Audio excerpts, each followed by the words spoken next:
You check your bank account. It's 3 days before payday. You told yourself this month would be different.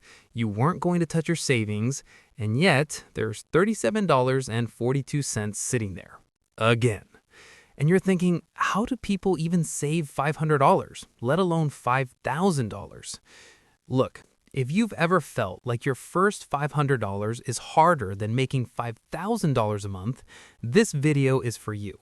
Because here's the thing, your first $500 isn't a math problem, it's a psychology problem. And what that first $500 teaches you completely changes how you build the next $5,000. My name is Zach, and I spend way too much time thinking about how normal people build real financial stability without winning the lottery. If you're someone who feels stuck, living paycheck to paycheck, struggling to save even a few $100s, make sure to hit the subscribe button and give this video a thumbs up if this helps you out. Now, let's challenge something immediately. Most people think, I can't save because I don't make enough. But according to the U.S. Bureau of Labor Statistics, the average American household spends over $60,000 per year. And yet, data from the Federal Reserve consistently shows that a large percentage of adults would struggle to cover a $400 emergency with cash. So this isn't just about income. This is about behavior. And the first $500 exposes why your first $500 feels impossible. Here's what most people don't realize. Saving your first $500 is the hardest savings milestone you will ever hit. Not $1,000, not $5,000, not $50,000. The first $500. Why? Because you're fighting three invisible forces at the same time. Lifestyle gravity. Think of your finances like gravity. The moment money hits your account, it gets pulled toward rent, food, transportation, subscriptions, random I deserve this purchases, that one delivery app you swore you'd delete. The Bureau of Economic Analysis reports that personal consumption typically accounts for about 68 to 70% of the U.S. economy. Translation? Spending isn't just normal, it's the default setting of society. You're not weird for spending, you're programmed to. So when you try to save $500, you're fighting gravity. And gravity doesn't negotiate. 2. The psychological pain of small sacrifice. Let's say you want to save $500 in 2 months. That's $250 per month. If you're paid bi-weekly, that's about $125 per paycheck. Now, $125 doesn't sound insane, but here's the problem. That $125 is your eating out budget, or your streaming services, or your random Amazon fund. Psychologists call this loss aversion. People feel losses about twice as strongly as gains, so losing $125 feels painful, even though gaining $500 should feel amazing. Your brain doesn't see the future $500, it sees the pizza you're not ordering tonight, and it screams. 3. No momentum. When you have $0 saved, $500 feels huge because you have no proof you can do it. You have no system, no rhythm, no identity as a saver. You're just someone trying something uncomfortable. This is where it gets really interesting. The first $500 is not about the money. It's about identity. Once you see $500 sitting untouched in your account, something shifts. You stop being someone trying to save. You become someone who has savings. That identity shift is powerful. The math behind why $500 is harder than $5,000. Now let's get practical. Let's do the math. Imagine you earn $3,000 per month after taxes.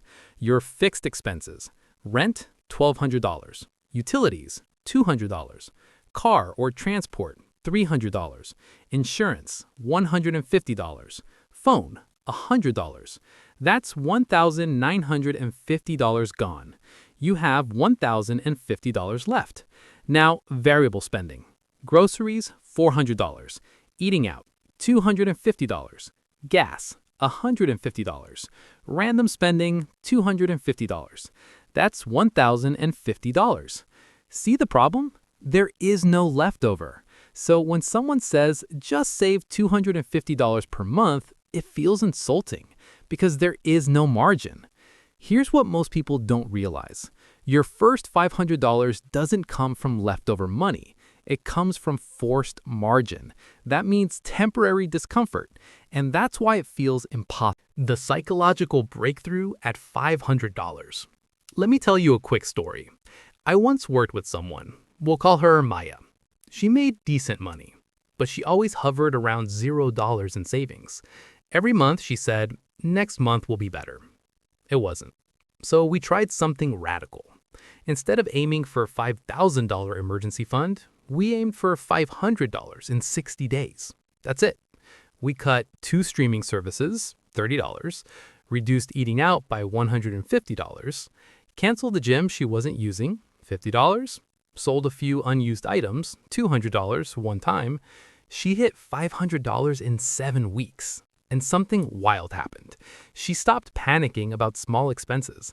A $90 car repair didn't feel like a crisis.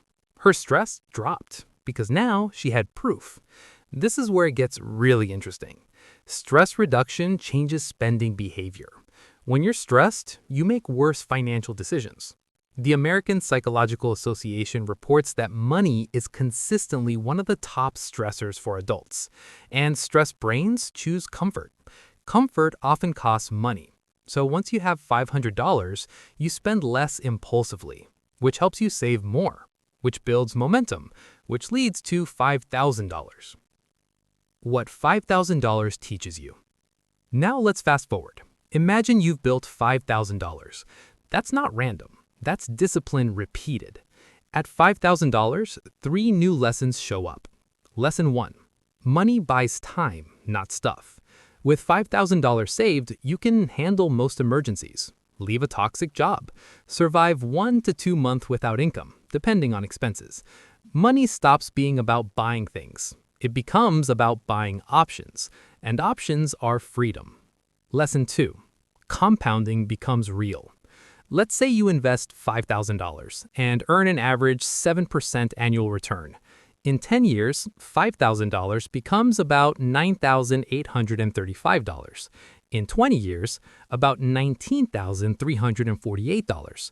That's without adding another dollar. Now imagine you add $200 per month. At 7% over 20 years, that grows to roughly $104,000. Here's what most people don't realize. The hardest money you'll ever save is the first few thousand. After that, growth starts helping you. Before $500, it's all effort.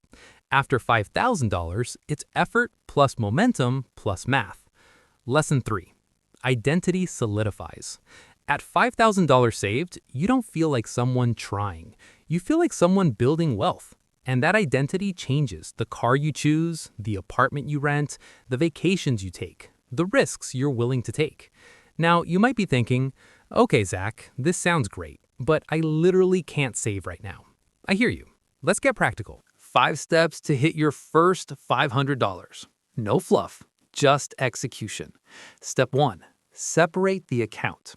Open a separate savings account, not attached to your debit card. Out of sight, out of mind. Make it slightly inconvenient. Convenience is the enemy of savings. Step 2. Set a 60-day deadline. Deadlines create urgency. $500 in 60 days is about $8.33 per day. That framing makes it smaller. Your brain handles small better than big. Step 3. Cut one category aggressively. Not everything. One category. If you spend $300 eating out, cut it to $100 for 2 months. That alone gives you $400. Temporary intensity beats permanent half effort. Step 4. Add one income boost. Sell something, freelance, overtime, weekend gig. Even an extra $250 one time cuts the timeline in half. Step 5. Automate it. The day you get paid, money moves automatically. You don't decide, you don't debate. You remove emotion because emotion is expensive. The bigger truth. Look, the reason your first $500 feels impossible is because it forces you to confront your habits. It forces you to admit where your money actually goes, what you prioritize, what you tell yourself about your income. It's uncomfortable, but discomfort is the tuition for financial control. And once you pay it, you don't go back. If you can save $500, you can save $5,000. If you can save $5,000, you can invest. If you can invest, you can build wealth. The gap between broke and stable isn't talent. It's behavior repeated long enough to become identity. So here's your challenge. Open your banking app today. Decide your 60-day number and move the first transfer. Not tomorrow, not next paycheck. Today. Because here's the truth. Your future self is not waiting for a raise. They're waiting for a decision.